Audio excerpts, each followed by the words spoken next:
Good morning, afternoon, evening, wherever you are. Welcome to this week's lecture. This week we're going to be talking about something very important as it's related to church government and church planting, and that is resident ministries, starting with elders, and we're going to move to deacons later in this slide. But resident ministries are the ministries that are running the local church. Okay, so very important, this kind of the central spoke of church government from which the rest of the ministries and activities of the church come out of the local church. So the local church being governed correctly and in well order and in a healthy way is super important. So we're going to go ahead and get into this. So the first thing where I had a lot of confusion when I was younger, and many people do, is we basically have 5 different words translated in English from 3 different Greek words, which are all referring to the same thing. And those are, as you can see here, episkopos, presbyteros, and poimen. And this is an overseer, an elder, a shepherd. And so what are these things? Sometimes overseer is translated bishop, and sometimes shepherd is translated pastor, but they're all different elements of the same thing. As you see in the textbook, Peter uses them interchangeably, Paul uses them interchangeably. Elder is kind of referring to their office, overseers referring to what they're doing, shepherd is referring to their ministry, but they are essentially all the same thing. I think this is especially confusing when we have an Episcopalian form of government where people differentiate between pastors and bishops, and you have bishops who are these regional governors, so to speak, over a bunch of different local congregations, and that's something that's pretty extra scriptural and developed in the 1st century and the 2nd century, rather, of church history. And we see it developing kind of in reaction to threats to the church in heretics, in schism, in persecution. And so the unity of the Orthodox Christian church was maintained because there were these senior elders who were directly discipled by an apostle, and then the next guy was discipled by the guy that was discipled by the apostle, and so on and so forth. So there was this kind of special unity and connection that evolved from a senior overseer or senior elder to somebody who was entirely in an office above presbyters, which is understandable in a historical perspective, but if we're trying to get back to the scripture, it's not the scriptural route. So they're essentially all referring to the same thing. And now today we have another thing that's pretty unscriptural, is we have local churches with a pastor, or maybe a senior pastor and an associate pastor. There is never the pastor of a church in anywhere in the book of Acts or in the Bible whatsoever. It is always elders or shepherds or overseers. They're always plural, and they're always working together. Now, of course, naturally, you develop somebody who's going to be a kind of a charismatic leader, or somebody who's going to take charge. And so there's such a thing as a senior elder, or somebody who's like kind of taking charge and leading. But as so far as an office is concerned, there are only elders, which is synonymous with pastors and what have you. So this is the principal resident ministry that governs the local church and shepherds the local church. And so why this is made up of people who are shepherding is because conserving, discipling, and leading the congregation is super important. So here we have this pie chart again, which we've been using, and we can see elders in the New Testament division of ministry make up almost 60% of the fivefold ministry. That's a lot. That means more than half. Why is that? Because all the others are not essentially relational. There is relationship involved in them, especially the apostolic, but that's not the essential element. The essential function of shepherds and elders is relationship. So you can't have close relationships with that many people. I do not believe a pastor can effectively shepherd 200 people.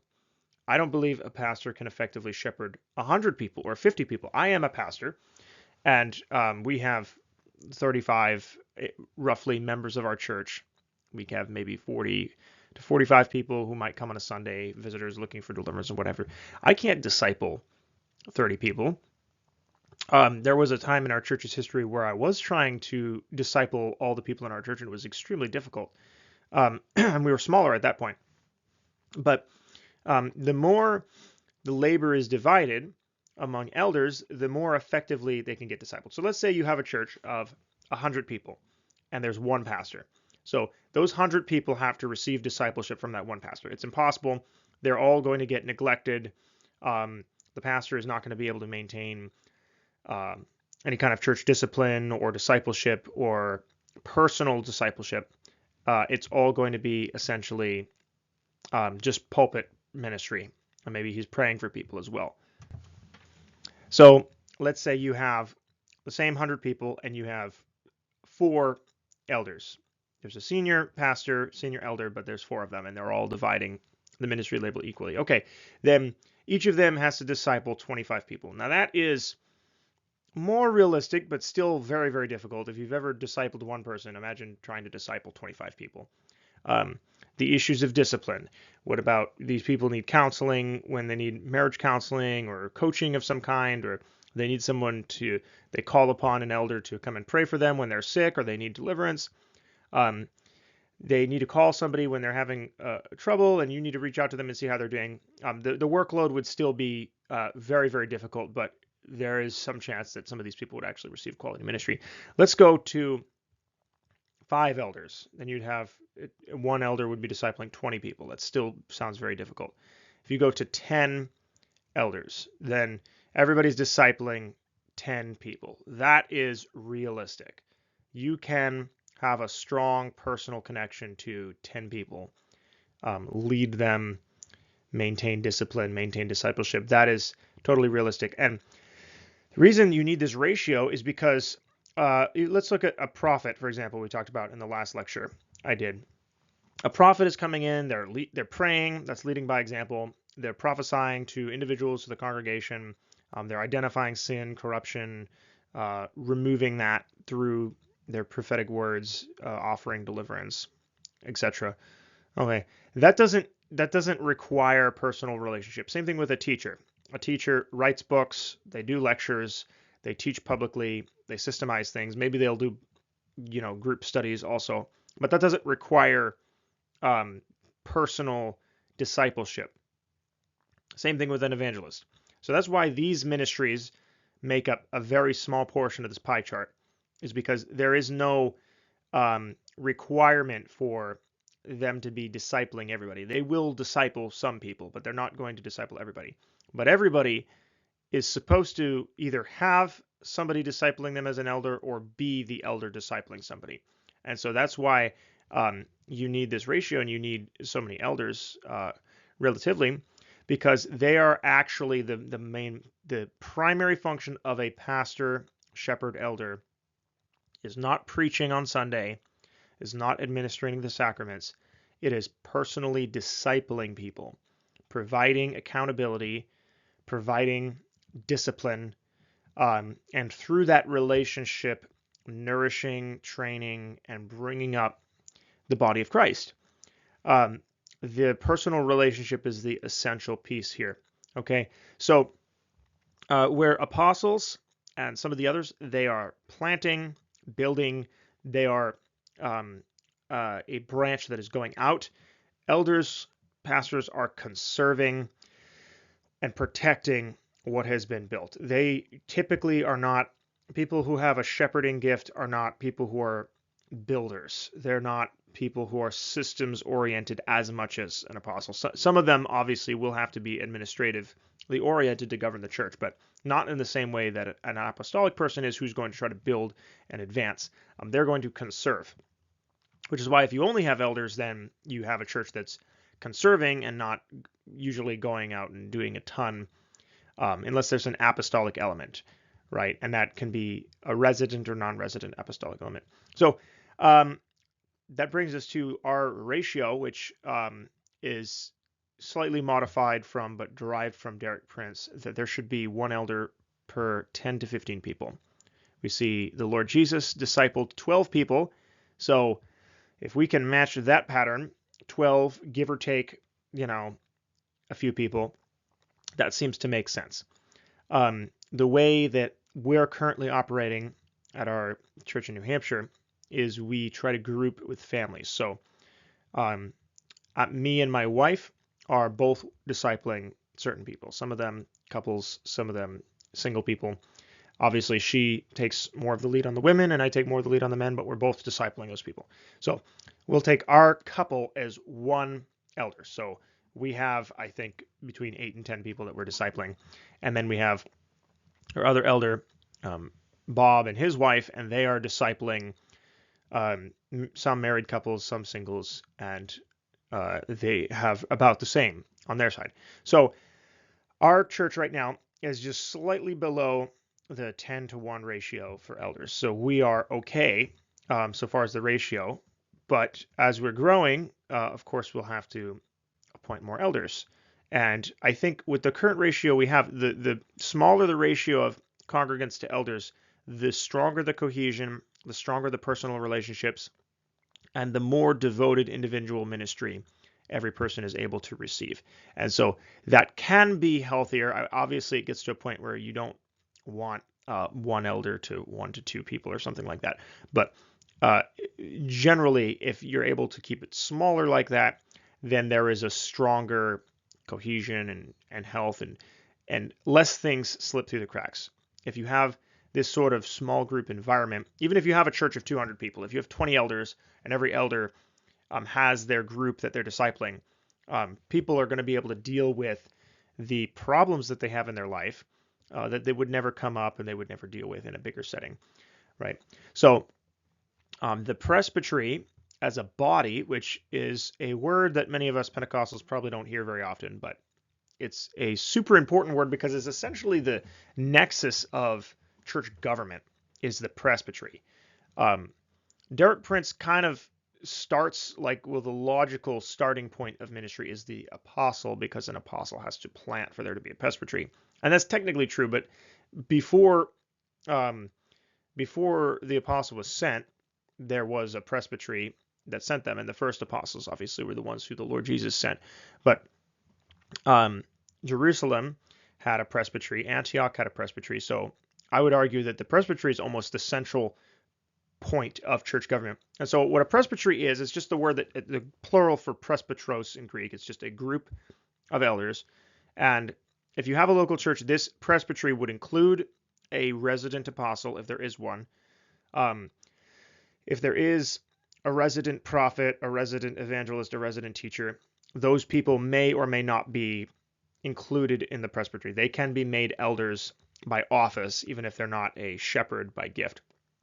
But whether they are or are not part of the presbytery, the meat and potatoes of the presbytery is shepherding people, elders and shepherds.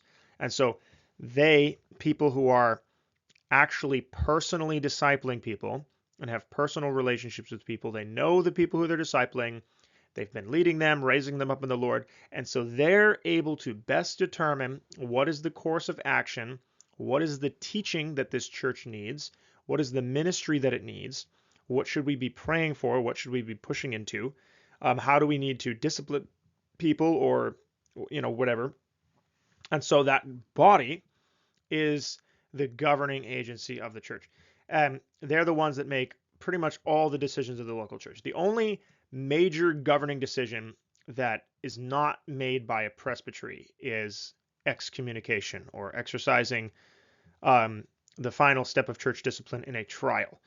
And we'll talk about that next week when we get to church discipline. But there's a very strong biblical argument that we don't see presbyteries exercising church discipline as we see congregations. There is a certain place where presbyteries will exercise church discipline at lower levels, but when it comes to the corporate level, that's a congregation.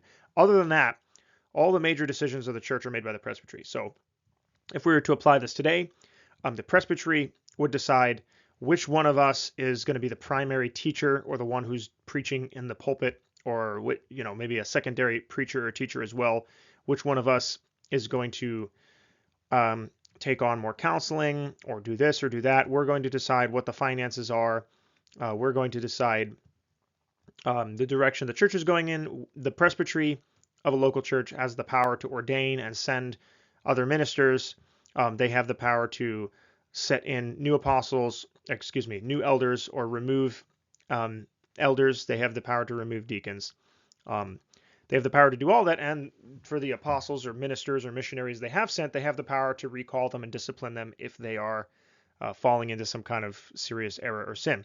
So that is, very powerful. That's a lot of authority vested in a body, and that's why it is a body and not an individual. Now, some of those things a planting apostle can do independent of a presbytery, I would argue. An apostle who is planting the church, he can appoint elders without having to consult a presbytery. I think it would be wiser to consult a presbytery, but we see Paul is not consulting people when he's appointing elders. An apostle can appoint deacons or dismiss them independent of the presbytery. But if an apostle is in a planting phase, and if you're ever in this point, if one of you are planting a church and you do have a presbytery forming, I find it's a lot wiser to consult with the elders that you already have appointed rather than just kind of acting unilaterally, even if it's technically biblical.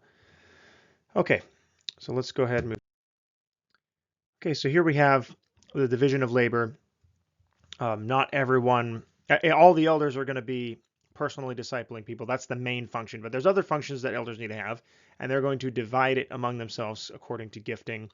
So obviously what people probably think of when they think of pastors is a primary teacher or primary preacher, a pulpit personality. Whoever this person is going to be somebody who's able to effectively, charismatically communicate the word of God in a pulpit. So somebody will probably be a primary teacher, and there may be a secondary teacher as well. That person is not necessarily have to be the same as the senior leader, but it may be. Another thing is systematic teaching. This is somebody who may be more of a teaching elder, and this is a little bit different than preaching. It can be done on Sundays in a pulpit as well, but this is where somebody is maintaining the doctrinal purity of the church, providing training, teaching through things like Bible studies, lectures, maybe small groups, things like this. You may have somebody who's gifted in counseling and coaching and doing personal counseling, crisis counseling, or marriage counseling. And so you may have one of the elders who's a primary counselor, and so they're doing most of the counseling ministry. You may have somebody who's really good at doing mediations, and this could be the same person as the counselor.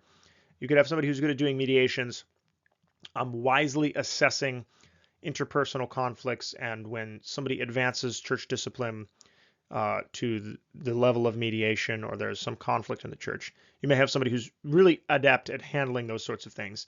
And so you can have somebody who's handling the disciplinary issues mainly.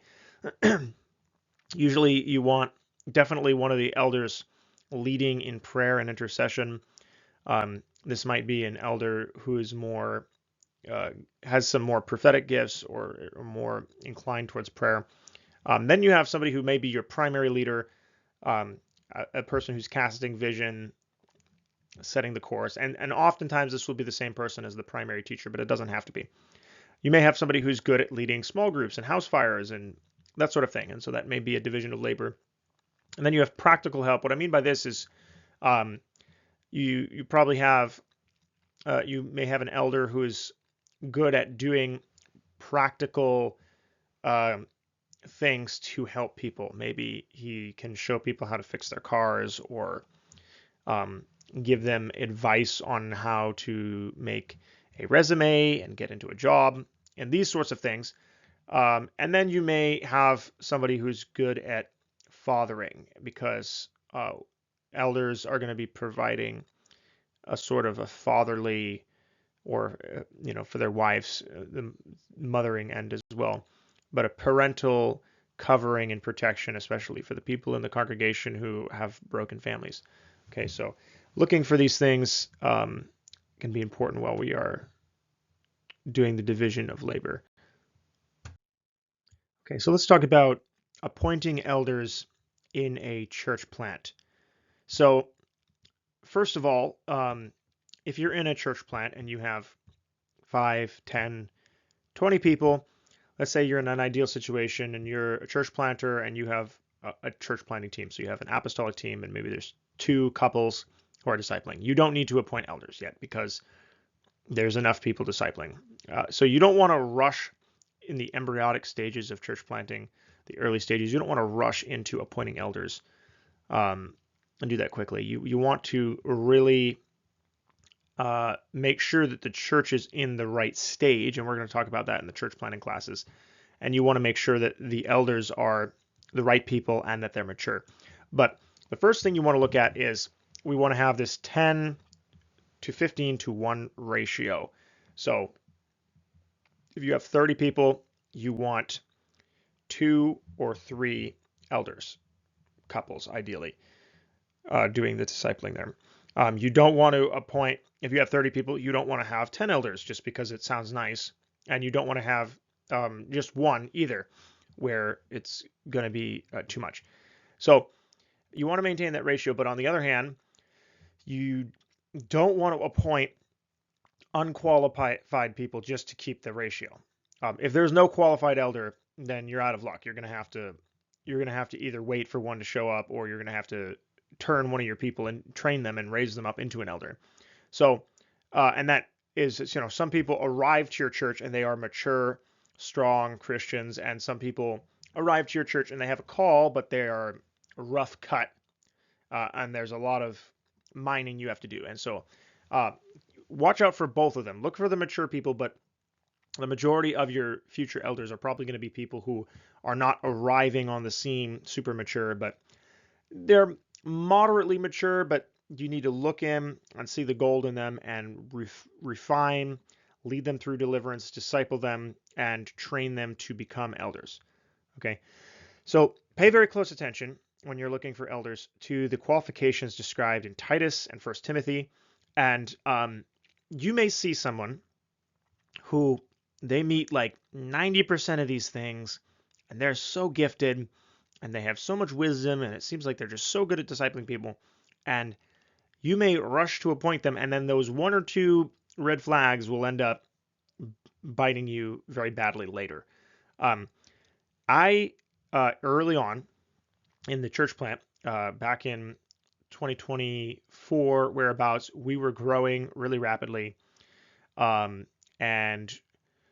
we were starting to get 50 or 60 people in a night, when we were doing our Sunday night services, and that was a lot. And there was a lot of miracles happening, and people were getting healed from cancer and leukemia and all these crazy things, lots of deliverances. But on the other hand, the church problems and the church drama and me trying to disciple everybody, and there were no elders at this point, it was very, very difficult, and I felt like I was getting ripped apart.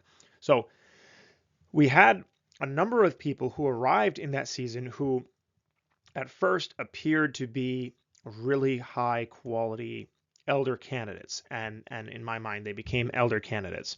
Many of these people, they seemed to have solutions to a lot of the problems we were dealing with, be gifted in many of the areas you'd want elders to be gifted in, but there were just a couple of things that were character flaws which later on ended up being points of contention or difficulty, and it didn't work out. So what I'm saying is to you guys is you want to test people over time. You don't just want to see somebody and your eyes go ching, oh, this guy's perfect, and then you go and lay hands on them.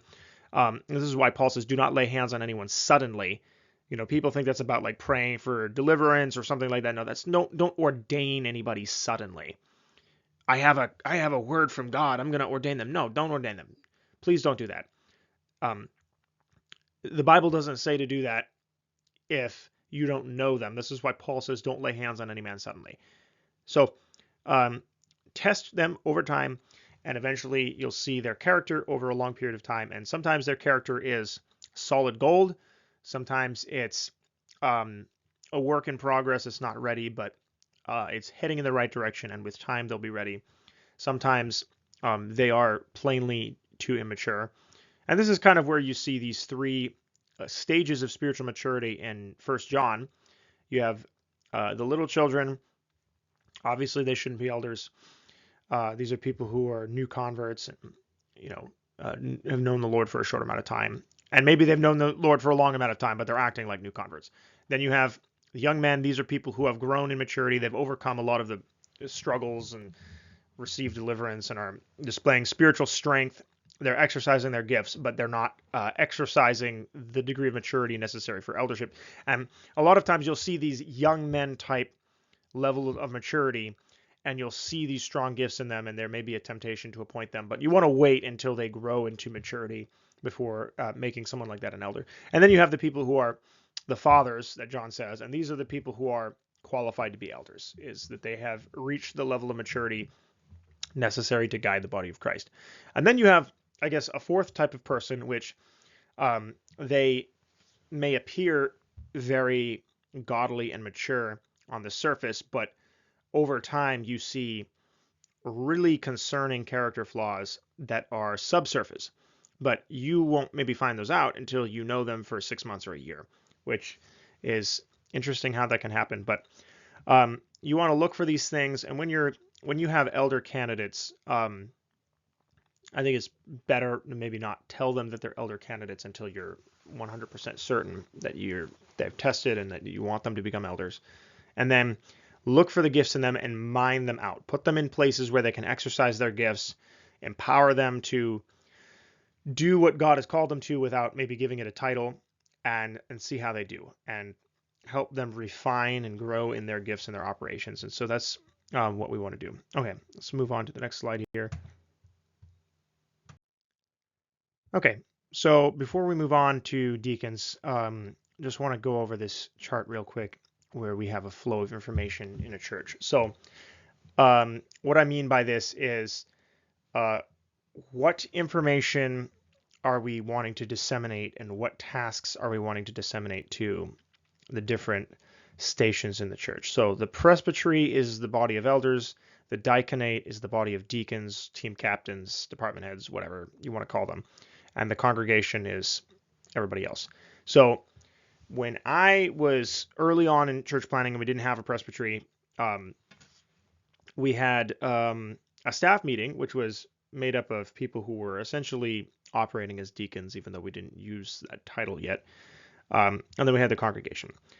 And in the diaconate meeting, I would discuss administrative information, practical execution of ministry, and I would discuss pastoral concerns and governmental issues and sensitive information. And that ended up being not a great idea. So what I mean by this is the reasons you would make somebody an elder and the reasons you'd make them a deacon are not the same. And we'll talk about what deacons do and why you'd make a deacon later on. But for now, they're not the same reasons. And so you don't want to discuss everything you discuss with a presbytery with a diaconate. So the presbytery should be abreast of all the information in the church. They should know everything going on. There shouldn't be any secrets kept from them.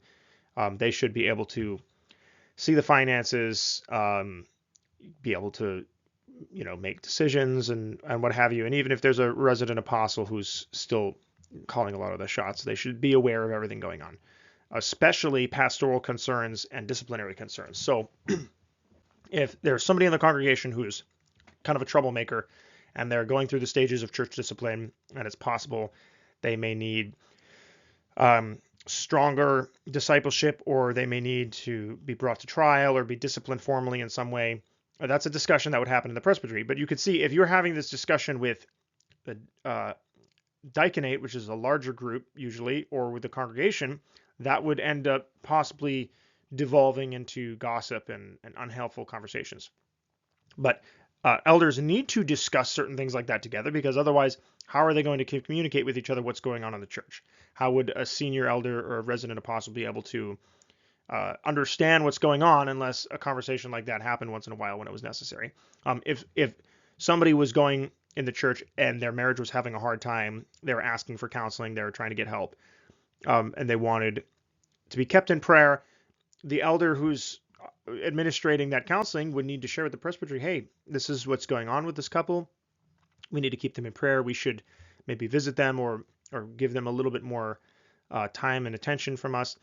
That's appropriate. But if you're sharing that with the wrong group of people, then that would be a breach of confidentiality. You're helping somebody get through deliverance, and there are some sensitive issues, and you have one elder who's kind of leading their discipleship, and they're maybe handing it over to another elder who's more gifted in deliverance, and they're saying, okay, this is what's going on in the deliverance, and this is what we've learned so far. Okay, that's an appropriate transfer of information, but to share that with the wrong group of people would not be inappropriate. That would be a breach of confidentiality. Things like this. The finances is another thing, and we're going to talk about with deacons. Is in most churches, the board is either a board of deacons or it's a board of trustees, which is a non-biblical term. It's just people who are voted in to run the finances. Neither of those make any sense. The same people who are administrating the spiritual ministry of the church and caring for the flock, those are the people who should be determining what is done with the finances. Deacons execute the mission. They don't decide what the mission is. So the presbytery may need to discuss finances and things going on with church business and church property that would not be appropriate to have that conversation with the diaconate, with the congregation. Okay, so I'm saying all this in early on in your church planting, if that's where God calls you, be aware of, okay, is this meeting that I'm gathering, this embryonic leadership meeting, is this a diaconate or is this a presbytery? And obviously in the beginning, there may not really be much of a difference, but I would say if it includes people who are more like deacons, then maybe don't disseminate that information. And if when in doubt, it's better not to disseminate information and end up hurting somebody or spreading, information that can be misused or breaking confidentiality. Okay, so a diaconate, this is where you have the team captains, and the information they're being given is administrative information. When we have a diaconate meeting or a staff meeting, we say, okay, all the deacons, they say, this is what's going on my team. This is what I'm accomplishing. This is what volunteer needs we have. And the elders present in the meeting say, okay, this is what we want you to focus on. This is what we want you to do. The diaconate may talk about some disciplinary issues if there's some person on one of their teams who's misbehaving or needs discipline, if it's under their purview, and information related to the execution of ministry. Now, the congregation doesn't really need to know all those things, so you don't need to share all those things with the congregation, but the deacons do need to hear those things, and they do need to know what's going on. So that's the information that should be sent to them. Now, for the congregation at a business meeting or a trial, where you have all the members gathered together, we're disseminating general information. Obviously, what events are we having? What's going on in the calendar? This is the vision of the church. This is the teaching. This is who we are. This is what we're doing. When you have a matter of corporate discipline where somebody needs to be brought to trial, the congregation needs to be briefed on, what the situation is and what the details are of that. But if it doesn't reach, if a disciplinary issue is at a mediation, but it's not, doesn't need to be brought to trial, the congregation doesn't need to know about it. The only reason the congregation needs to know about it is if it's brought to trial or if somebody needed to be removed without a trial. And the reasons for that we'll discuss in the church discipline section. But that's the only reason a congregation would need to be briefed on anything like that. Okay, so just we basically want to just make sure we know what information is appropriate to be sharing in what setting. Okay, so now let's talk about deacons. And the word in the Greek for deacon is basically the same word as minister or servant. So the purpose of deacons are to alleviate elders of administrative and normative tasks so that elders can do the teaching, the praying, the spiritual leadership, the discipling.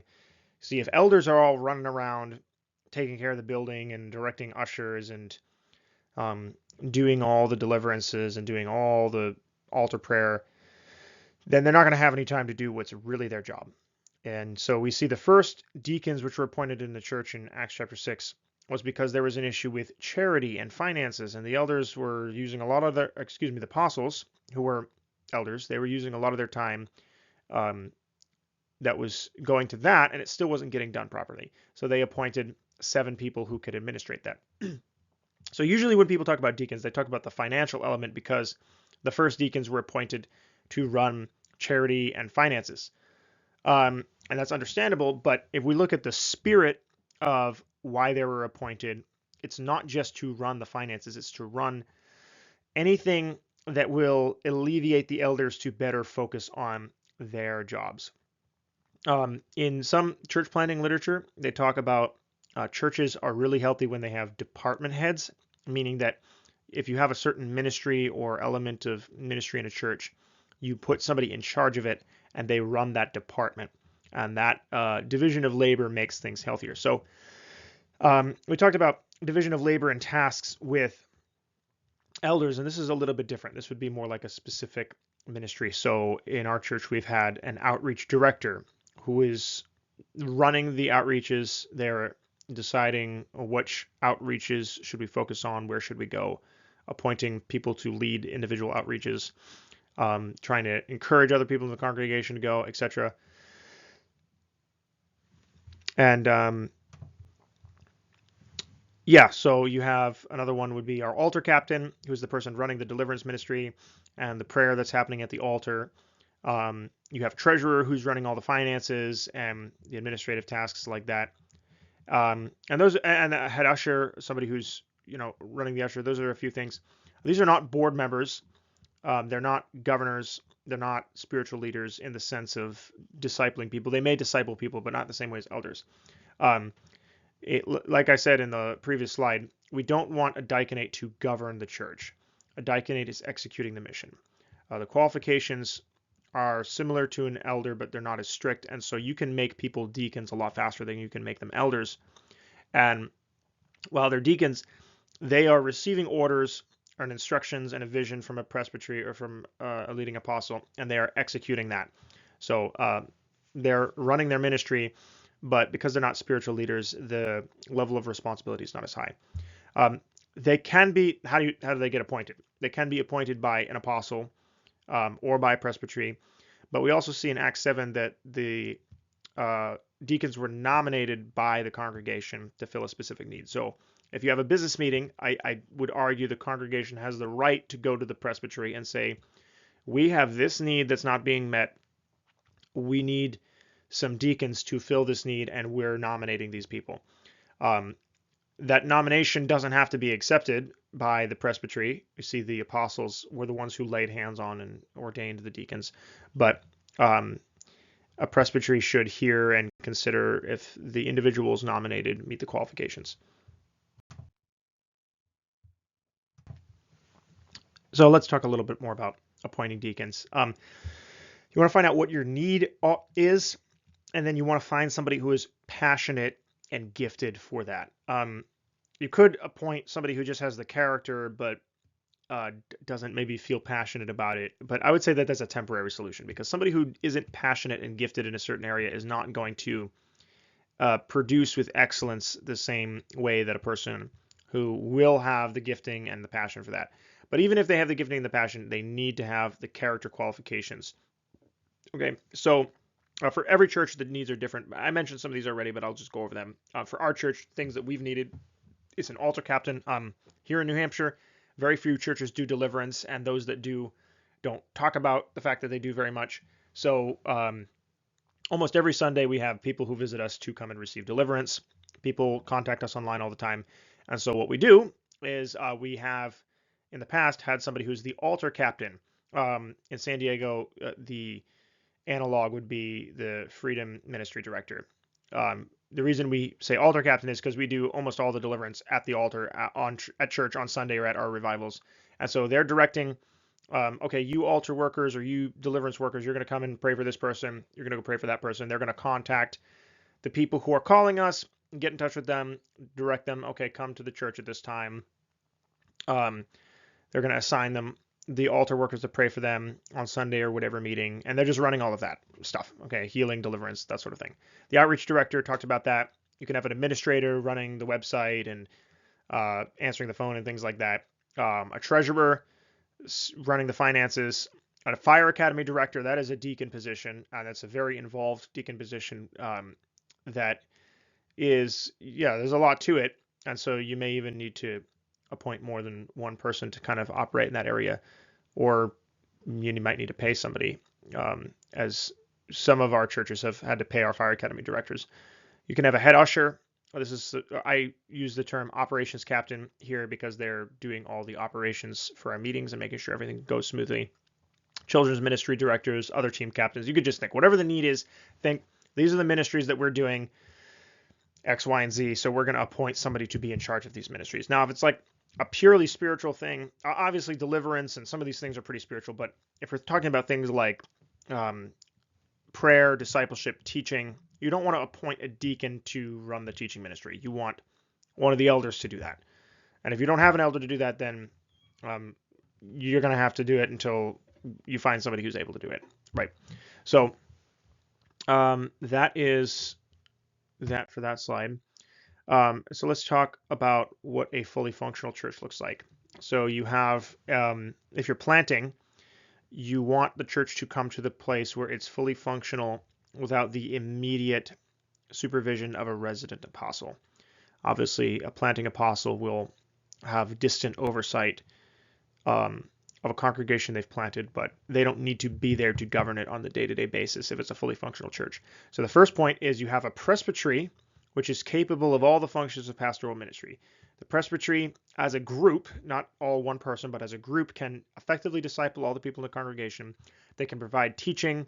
They can provide a primary preacher of some kind. They can lead in prayer, provide counseling, all the things we talked about previously. You have a diaconate, which will execute the mission, whatever the ministries of the church are, and they're going to be able to do that without, somebody micromanaging them. And then you have a growing congregation, which is active in corporate ministry, meaning the congregation is doing outreach, they're doing deliverance.